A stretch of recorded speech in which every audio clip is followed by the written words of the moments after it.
My name is Ryan Mears, Marion County Prosecutor. I'm joined here today with me, Chief Taylor, as well as Chief Adams, and we are here to provide an update on a grand jury that was convened last week and ultimately returned indictments against Robert Lyons and Amber Robertson in regard to the missing baby, Amiah Robertson. The grand jury returned 4 counts of an indictment. Neglect of a defendant resulted in serious bodily injury, which is a level 3 felony. The maximum penalty on that is 16 years. Neglect of a dependent resulting in bodily injury, which is a level 5 felony. Maximum penalty is 6 years. Neglect of a dependent with deprivation, a level 5 felony. Again, maximum penalty 6 years. And neglect of a dependent as a level 6 felony, which range of punishment is 6 months to 2.5 years. The grand jury did return a no bill on 2 different counts. But they did return a true bill on 4 items, which I just mentioned. I think it's important to recognize everybody that we were able to work with on this case. I want to give a huge thank you and shout out to Detective Erica Jones with IMPD. This case was a monster in terms of the number of witnesses, the amount of evidence, the complexity of the case involved. And she did a great job of helping us put that together. I want to thank Chief Taylor and Chief Adams for giving us all the resources that we needed to be able to move forward and present this matter to the grand jury. This was a total team effort. I want to thank Marion County Sheriff Kerry Forstall for all the energy and effort that he put into this case. He also provided additional resources to help us not only locate witnesses, but make sure that everybody was able to appear before the grand jury, and also worked very hard in helping us locate individuals. And I want to thank the prosecutors involved. Daniel Harrison, who's head of our grand jury unit, Amber Collins, Gabbard Hewitt, Katie Milnick, and my good friend, Ann Frangus. All of those deputy prosecutors worked incredibly hard on this case, worked with Detective Jones to put us in a position to take this matter and present this matter to the grand jury last week. I want to thank the grand jurors. This was a long process, and they were engaged and attentive, and we want to thank them. As everybody knows, we are somewhat limited in what we can say because this matter was presented to the grand jury. As you can see from the grand jury indictment, we have a number of witnesses who are listed who will be involved, or we anticipate being involved when this matter moves forward to trial. And we're just very thankful for everybody's willingness to come forward and help us and assist this. One of the things that we always consider when you are trying to make the determination as to what's the appropriate way to resolve a case or approach a case or handle a case, the grand jury is always an option. And I think the grand jury is particularly helpful, number one, because you can compel individuals' presence through the judicial process. You can make sure that people show up to testify and participate in that process.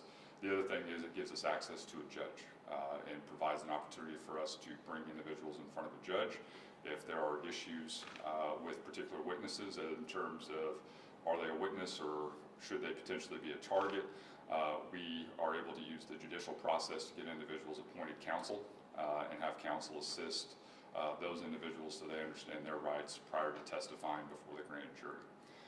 And so with that, to talk a little bit about the investigation, I'll turn it over to Chief Adams. Good morning. As Prosecutor Mears just alluded, I wanted to also thank Detective Erica Jones, who was involved with this case from the very beginning, but she was not the lead. She ended up being the lead once the lead detective retired. And so she's chased down so many leads, chased down so many information from the community. And as Prosecutor Mears alluded to earlier, this was a team effort. And I would like to thank the Marion County Prosecutor's Office for having the strength to go to a grand jury. That is one of the options that the prosecutor has, and I'm glad he was able to elicit that in this particular case because it resulted in an outcome we think is just and fair. So I would also like to thank all those from the community that came forward with information.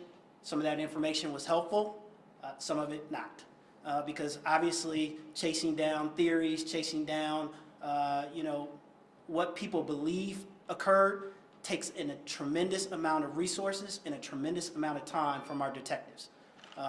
She was very diligent in doing that, but obviously chasing down all of those from Facebook and all the information that was coming in was very time consuming for our detectives. Just as of last week, we were chasing down other leads. And so I'll finish with this, that this case is not over. It will continue as leads continue to come in. We will continue to chase down those leads. But I would ask and urge the community to come forward with legitimate information as opposed to theories. Chief Taylor? So this is one of those cases that, whenever a child goes missing for any reason, whether they've walked off or they just, in this child's case, too young to walk off, something had to happen there. It grabs the imagination and the heart of this community. And that was evident from the get-go. So many people wanted to help in searching for this child, helping, as Deputy Chief Adams said, with theories on what they thought happened.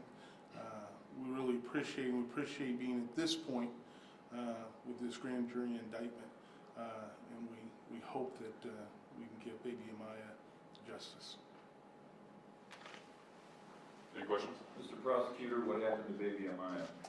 Well, I mean, I think one of the things is the grand jury considered all of the evidence that was available, for us to present, and this is the indictment represents their conclusion. I think the other thing that we are all alluding to the fact is, to this point, we still have not found the body. And I think the one thing that I would make clear to everybody is, if we're in a position where we are able to locate the baby, if we are able to locate that child, nothing precludes us from filing additional charges or additional information. As Deputy Chief Adams just spoke, I mean, this is open in the sense that people are continuing to look for the child, and we're hopeful that at some point in time we'll be able to find the baby, but at this point in time we have not located. What activities did these two defendants take that warranted these charges?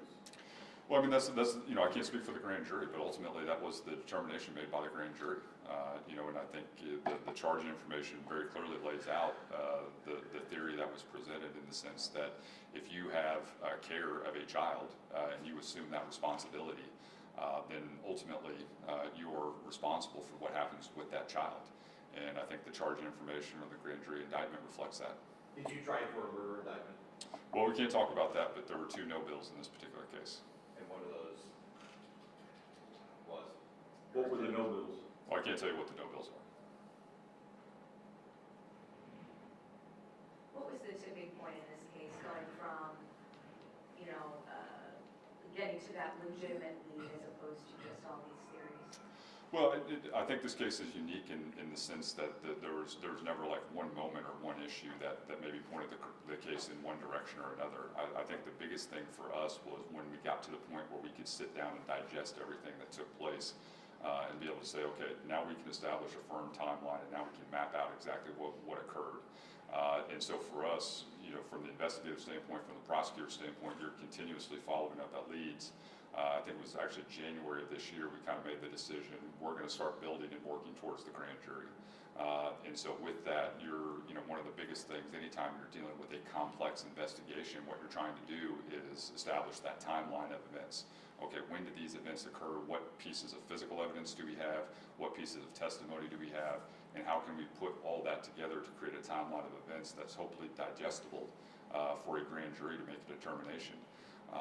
We can't talk about what was specifically presented, but I think one of the things we can talk about is the number of locations IMPD searched throughout this process, the number of witnesses they talked to, the incredible number of pieces of physical evidence that were examined during the process of this investigation. You have all of that. Now you have to be in a position to present it in a way and synthesize that information that hopefully makes sense to put it forward for the grand jury.